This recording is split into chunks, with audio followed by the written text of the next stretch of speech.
You for lecture 7 of MAE 3123 manufacturing processes.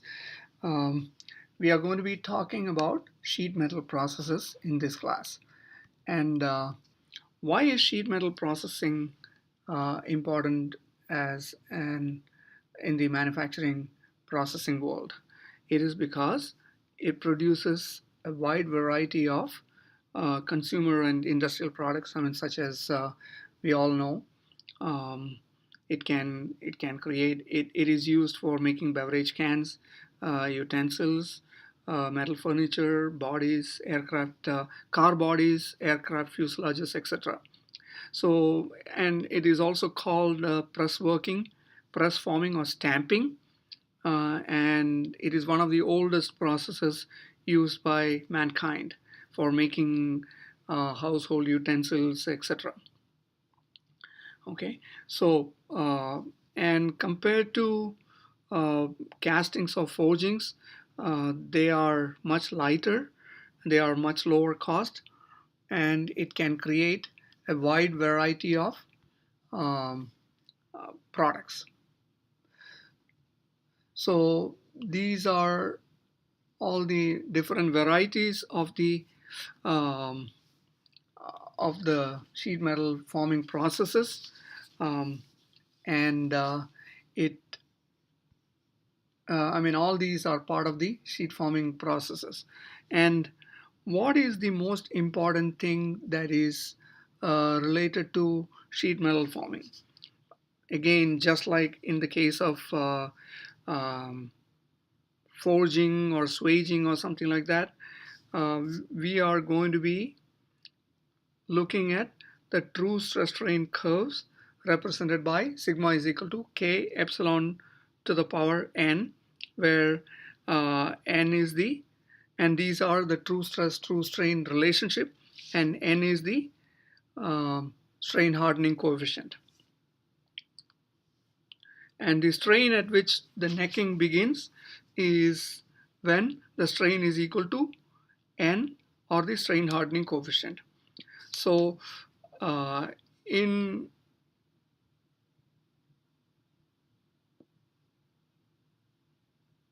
any case, one thing to note is that you need a really high value of n, a very high value of n is desirable for sheet forming so that it does not harden the material. Uh, so n varies from 0, zero point 0.1 to 1 or whatever. So the closer to 1 it is, the better it is for the material to be formed into a sheet. And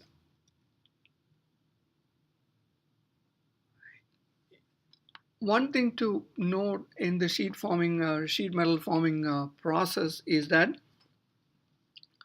um, it forms a neck at an angle, um, at a particular angle. In this case, you can see that it is angle phi with respect to the normal direction. Okay, so that is shown in this figure.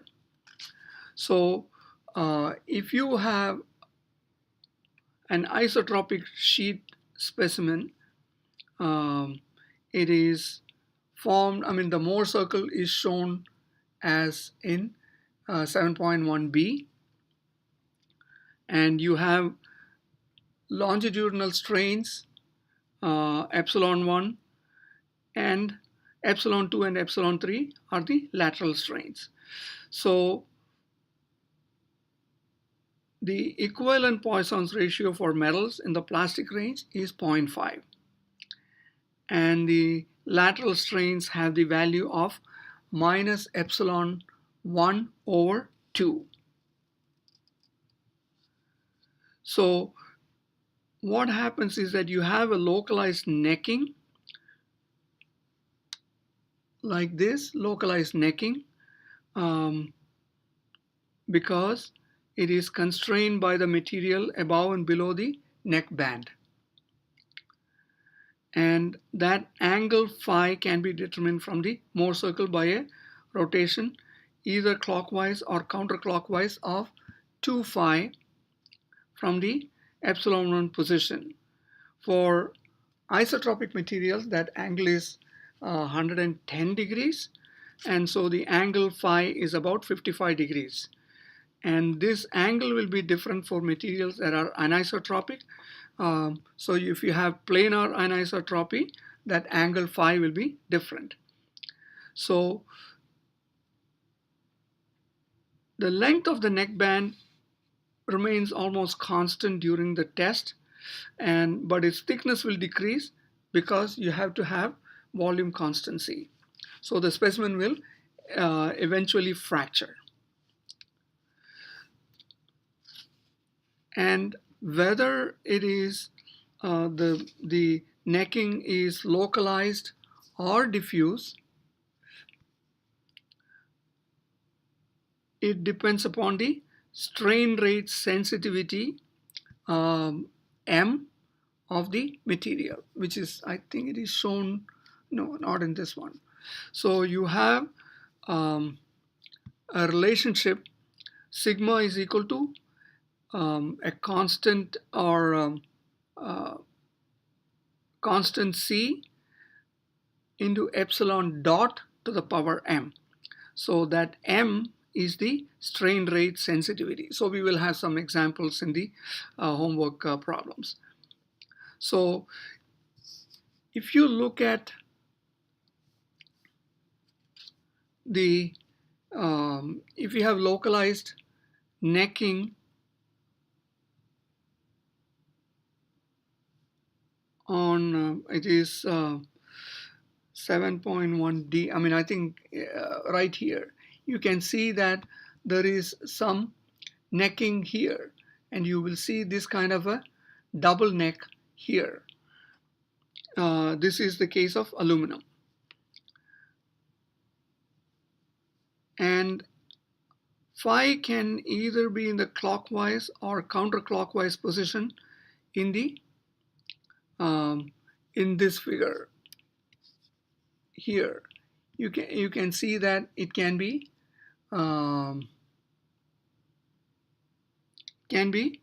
either in this direction or in this direction. And if it is diffuse over a long region or a long length of the material, then it is diffuse neck. And if it is just as in a very localized area, that is called a localized neck. So here you have a localized neck in a very small area of the aluminum strip in tension.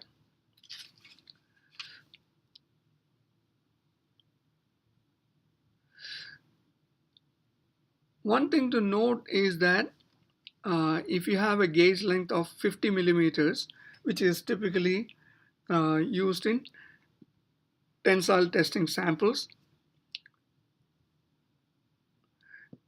the total elongation is a significant factor in the formability of sheet metals. So what is the total formability? It is a combination of the uniform in the elastic region and the post-uniform elongation. So the uniform elongation is governed by the strain hardening exponent N, which is that sigma equal to K epsilon to the power N, that N, and the strain rate sensitivity index M, which is sigma is equal to C epsilon dot to the power M. So those two are governs the total elongation of a tensile testing sample. So the higher the M value, the more diffuse the neck is. So then you have greater post-uniform elongation prior to fracture. And the total elongation will increase with both increasing values of N and M. So the higher the N value and M value, the higher the total elongation, and higher the M value, more diffuse the necking region. And something to note is that in the case of, say, steels, you have a process called, it creates what is called a Luder band. So uh, in this case, what happens is that as you are elongating this material, this happens mostly in the case of steels, and it is very typically seen in steels, low carbon steels especially, and it has two elongation, I mean two uh,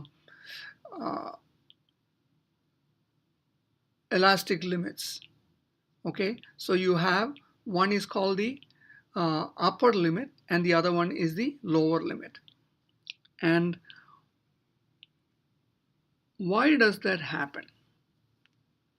It happens because the carbon atoms will tend to diffuse to the dislocations and lock them up. So as soon as you pull it, it, it will elongate, and then the carbon atoms will start diffusing to the dislocations and lock them up. So then the stress will actually go down, and you need to keep increasing. You need to break all those bonds before it will start elongating again.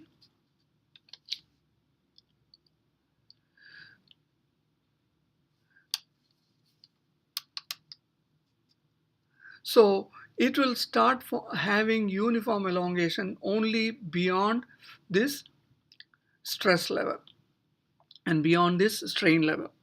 So till then, it is going to have some kind of non-uniform elongation in the material. So you have below the material, you will have yielding, and you have something in between which is called the Luder band. So you will see some kind of striations in the material. So here you will have, I mean, so this, if this is a strip of steel material, it will show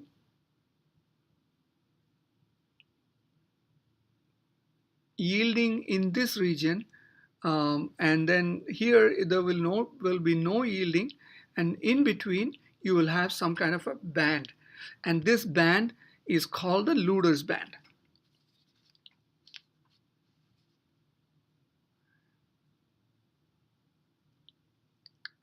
And so this will start forming uniform elongation only beyond this strain level.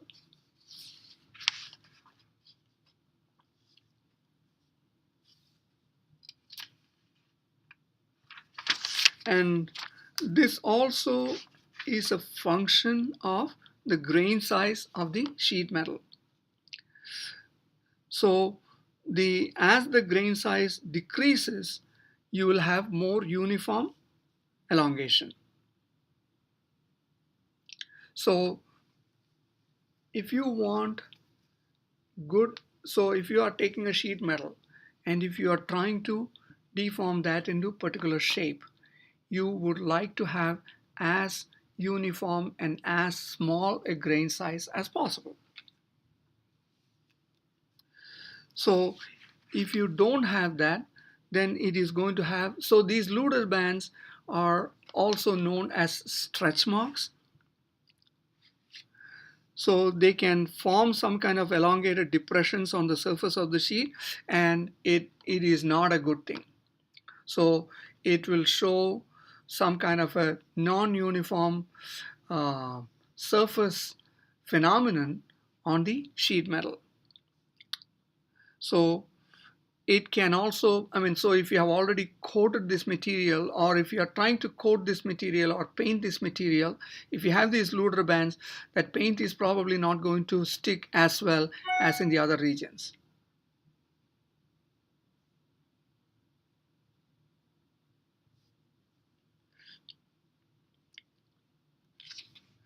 You probably won't see this kind of a phenomenon in other materials like aluminum, but you will definitely find this in the case of steel, especially low carbon steels.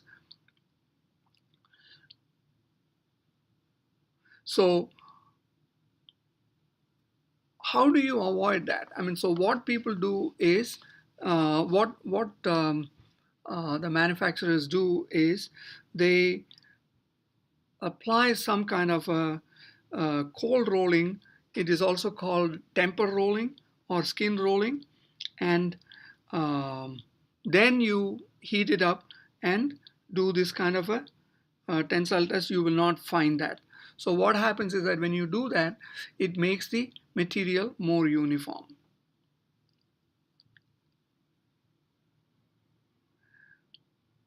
And if you wait for a long time before you do the this kind of a final rolling, you are going to have you are going to allow the carbon atoms to diffuse to those to those dislocations and lock them up.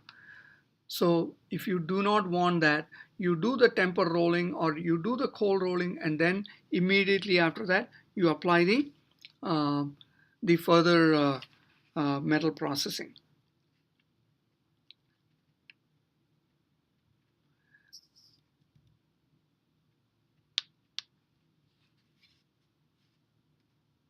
So there are certain issues with sheet metal type of materials, um, and it can affect the sheet metal forming process. So the second one is anisotropy.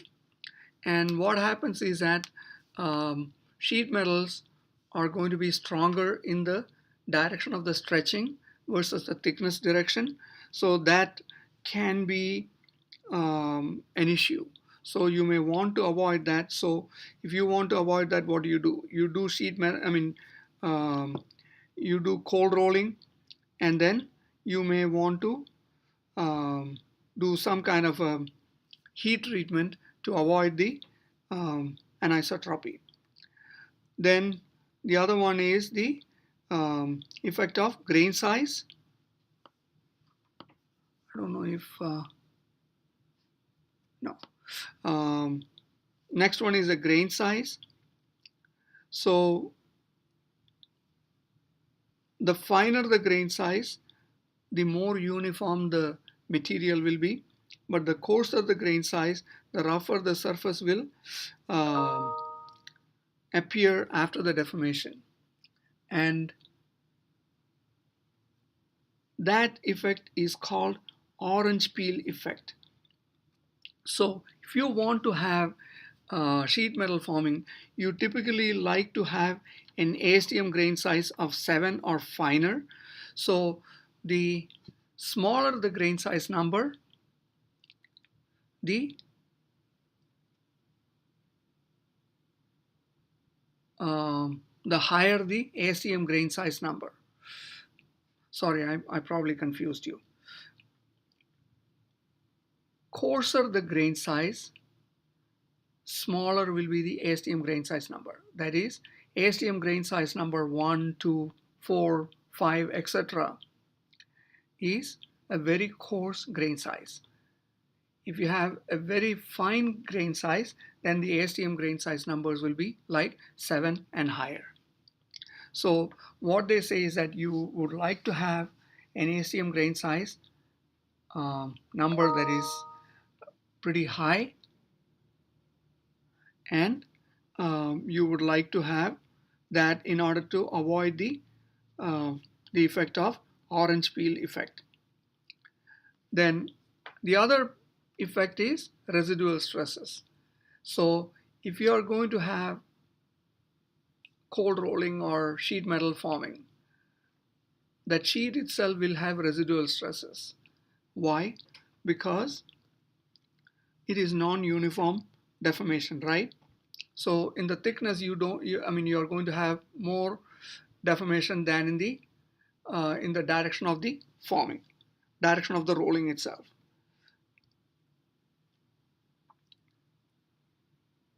So what happens is that if you have these residual stresses, if you have a long sheet, okay, and then you are going to cut that sheet into a smaller piece of material for further deformation. Because of these residual stresses, you are going to have some kind of a warpage. So you would like to avoid that if at all possible. So you may want to avoid that. And the other thing that happens is that if you have these residual stresses, it can also cause what is called stress corrosion cracking. So if you have a deep drawn brass part, so this is a brass lighting fixture, um, it can, so the forming can lead to residual stresses, and it can lead to a process called stress corrosion cracking. So suppose it is exposed to, say, a very corrosive atmosphere, moisture, etc., then this fixture can easily corrode away much faster than other types of uh, parts. The other one is, it's called spring back. So if you have sheet metal part, if you have a simple bending and forming operation, especially when the bend radius to sheet thickness is pretty high, it can cause spring back. So, it can warp.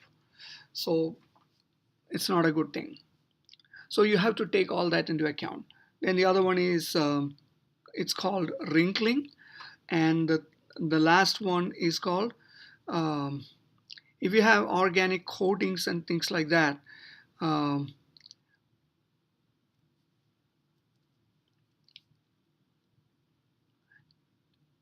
coatings are usually applied to these sheet metals on continuous lines. And especially if you're, say for example, I don't know if you have heard the term galvanization. So you are applying, you do dip coating of a sheet of stainless steel, or sheet of mild steel with zinc. That's called galvanization. So uh,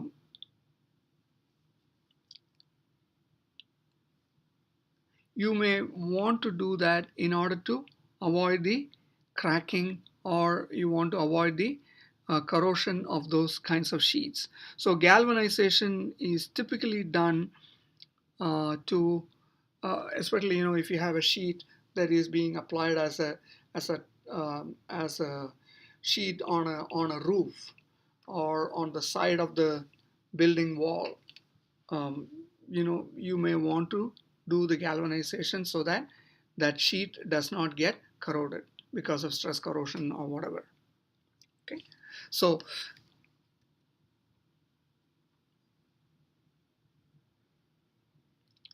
many of these sheets have to be sheared, and the shearing process is very important process. So so you have to cut or shear or whatever. So plates, bars, etc., or tubing. Um, so you have to use a punch and die that subject the sheet to shear stresses in the thickness direction. So you have to um, do this process in order to get it into the right shape possible. So when you do this, um, you put it on top of a die and you apply the, so you put a punch through the sheet so that it will shear very clean and not leave behind some kind of a rough edges at this point. So you do not want this to break in a non-uniform manner, right? So you want to do that, and you have to, so that is a typical process used in the case of sheet metals.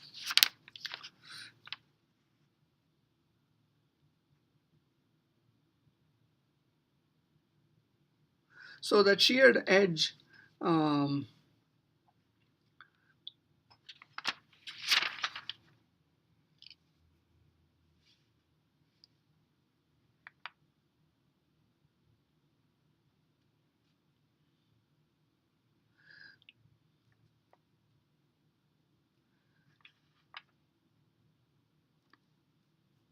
so what happens is that if you are not careful, it can lead what are called burrs at this point, and then you have to go and finish off that edge in order to get a nice clean edge.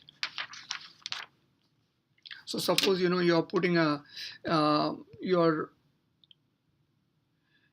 you have an attachment point at this through this hole. You have to have a clean edge so that it does not lead to any kind of problems when you're handling the sheet and etc. over there.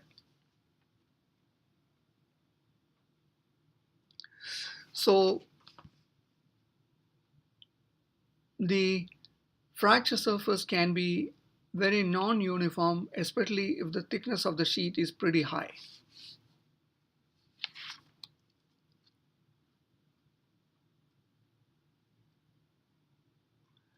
And it will also depend upon the speed with which the punch is applied on this sheet and the lubrication condition. Um,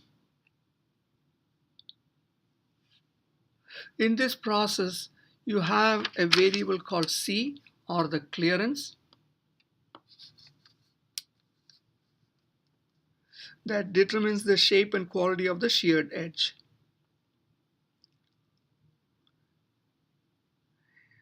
Higher the clearance, the edges become rougher and rougher, and the deformation zone in the sheared region becomes larger. So you want to have as small a clearance as possible so that you are going to have a clean, nice surface after the cutting is over.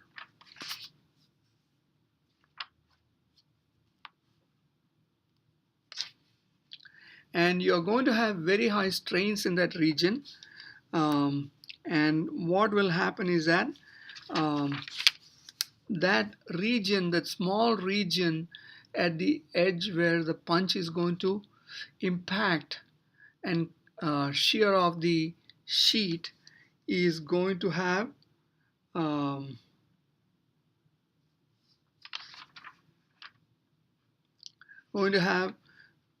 severe cold working,